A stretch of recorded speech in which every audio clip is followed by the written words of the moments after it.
Hi everybody, so I'm just doing a quick video to discuss this topic of the predictions that white British people are going to become a minority in Britain over the next few decades. Now, this is a very complex and fraught topic.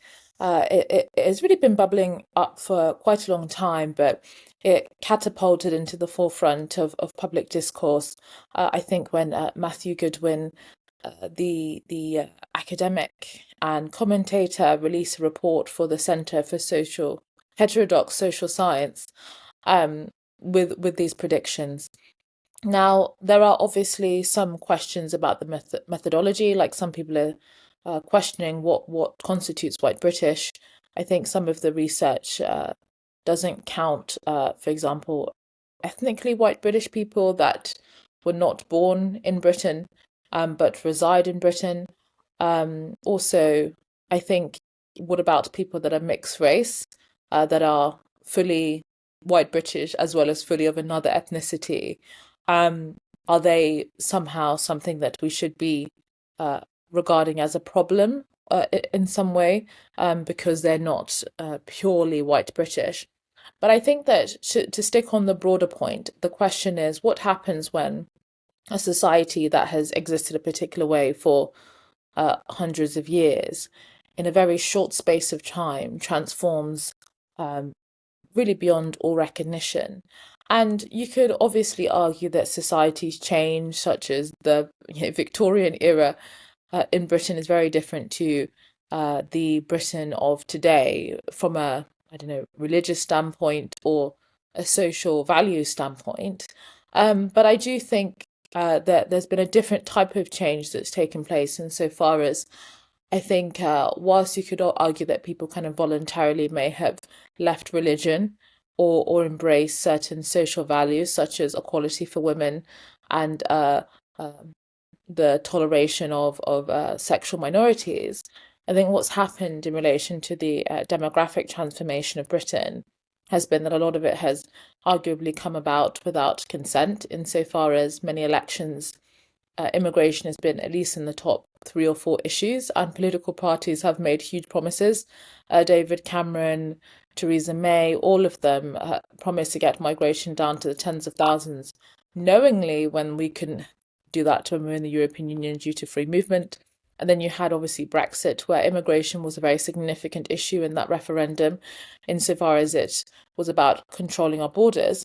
And then you had record numbers of migration into Britain, which I think many people, including myself, really regard as a moral catastrophe. To have one of the biggest democratic votes in the history of this country, and a clear mandate and a clear ask from the public, and really a last resort after being disappointed by successive governments, and then to do the not just the exact opposite, but go way further, I think is obviously a recipe to sow a sense that traditional politics can no longer be a vehicle for enacting political change and sowing political apathy. So there are questions about the kind of democratic consent of the demographic transformations that have taken place. And there's also this question of multiculturalism as a political ideology, which argues that various minority cultures not only should be recognized but celebrated and emphasized in those minorities. Meanwhile, the majority culture is demonized or denigrated. Symbols of that majority culture, such as, the flag, as a very kind of easy symbol to point to, but even aspects of British history, British institutions are regarded as fundamentally negative. And so this obviously feeds into a sense of resentment and the perception that as the demographic transformations continue, this, by definition, it is perceived will mean the cultural and historical inheritance of the country being disregarded, if not just completely done away with. So I think that these are really important concerns, and I think they're very valid and they're very real. But I think there's also, an important point for us at the Equiano Project, distinguishing between these concerns, which I think are not just legitimate but necessary, important, and urgent, to those who seek to believe that race and culture are basically the same thing. That because I'm of my ancestry traces back to West Africa, that means that I could never really value or uphold or be loyal or admire or feel or should feel part of British society. And I think that that is obviously false. But there are those increasingly, for a whole range of reasons, are making that kind of argument, and that are also seeking to set up racial purity tests. I've got a mixed race child. I don't want, I would never, of course, want him to be perceived of as less British. Not just because his ancestry is British, but also because of the fact that he's born here. He'll be raised in the cultural and social values of our society, and I personally think that really should be enough. But on the other hand, that's one side of the argument that are kind of concerned and have various different ways of expressing that concern or different points to which they're concerned about. But you do have the other side of the argument who believe that this kind of travel, internationalism, anywhereism, multiculturalism is part of living in a modern society, and that it's not just Britain that has this. France and the Netherlands and Switzerland and all these countries. There is that the idea of an ethnically homogenous society under a shared religion and shared culture is for the past, and part of liberalism, hyperliberalism is everyone's individual choice for their own self-actualization, and no one is to impose a shared culture on another group. There's also these arguments that part of the freedom that we have has meant that native Brits have not had as many children, and have abandoned, for example, the country's Christian heritage. And actually, if you go to a lot of the churches now, they're filled with minority people, who are really the upholders now of Britain's religious past or religious present. And also that they should not be demonized for prioritizing traditional family values, such as having lots of kids and getting married, at the time when the majority population is choosing not to do that. And arguably, a lot of the things that we express concerns about housing, declining high streets, a slowing economy, that's really to do with the fault of the political class. And this is a kind of displacement technique to essentially allow members of the political class that were responsible for mass migration to reinvent themselves as the architects of the future upholding of our immigration controls. So this is a big. I'm not even touching upon many aspects of the debate. But I think it's a very interesting one, and I've kind of been on a journey. I wrote as early as 2020 for Spiked magazine on what was the title, which I didn't title, but is it the title nonetheless, The Grim Reemergence of White Identity Politics. It would seem completely obvious to me, and a disastrous failing really of the left, to say the least, that they would promote racial politics across the board, and then be surprised when the majority adopt the same racial politics. I used to call it reverse white supremacy, where you almost assume that white individuals are superhuman, that they're not subject to the same pools of human nature than the rest of us, where you insist on racial identity, where you demonize certain people's racial identity and think that people will not become defensive about that. And actually, arguably, given the sheer viciousness really over the scale of identity politics, two-tier policing, two-tier morality and justice, and the mass migration, I'm quite surprised how kind and and tolerant white Britons often are in the face of actually arguably quite a lot of betrayal from the political class. I think that a lot of people, whether that's people in the elite on the left and also the elite on the right, really need to speak more to the public. I see on social media all these videos of, people making all these assumptions about ethnic minorities. Pretty much when I speak to almost all of family members, ethnic minorities that are not kind of university educated or just have common jobs, normal jobs, they think pretty much exactly the same to white Britons. They want to be patriotic. They are patriotic. They are concerned about mass immigration and the cost of living crisis.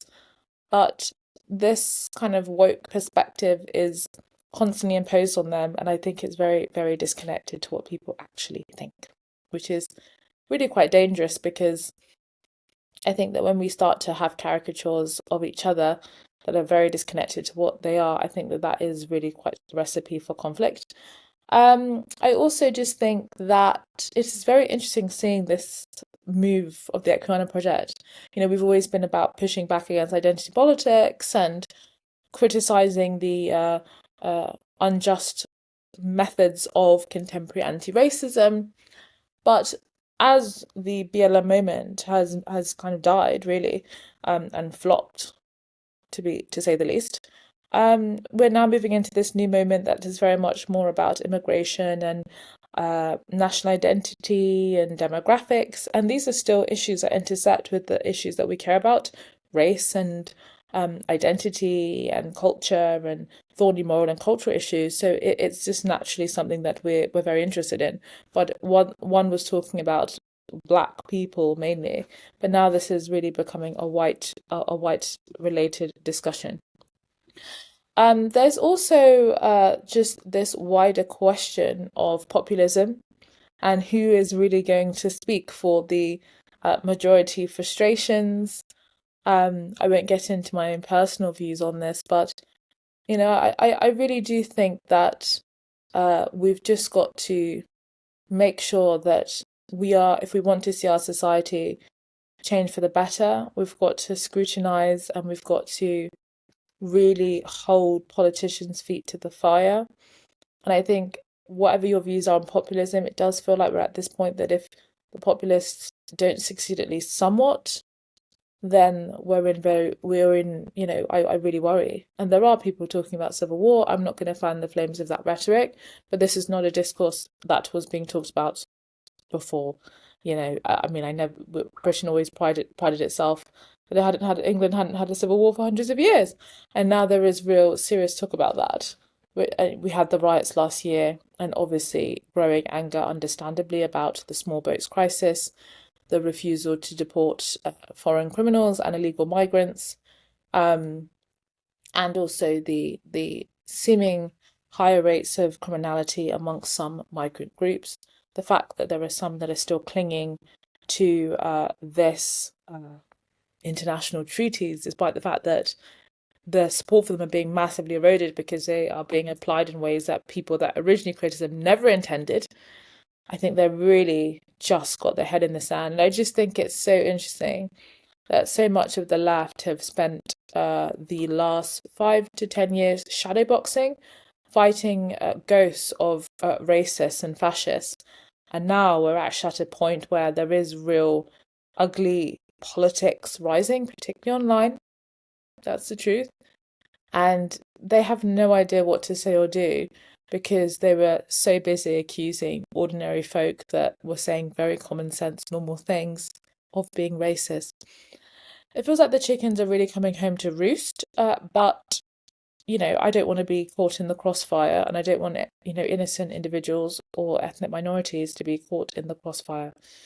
My final point is about the raising of the colours campaign, where obviously people are kind of trying to reclaim, the English and the British flag because it's been demonized for so long and just dismissed as a far right portrayal.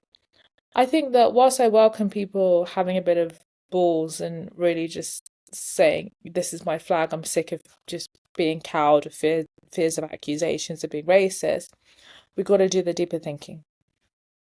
Because yes, Britishness and Englishness, the flag is important, but we need to actually get a sense of depth of understanding of the deep-rooted issues affecting this country: intergenerational deprivation, family breakdown, the kind of educational failure.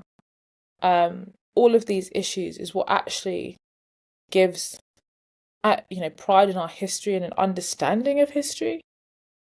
These are the things that actually will give real meat and meaning to pride. There's also just a point that there are those online, I think in particular, but also offline, that think that you can kind of fantasize about Britain going back to like a kind of pre-war era, demographically, socially, and culturally.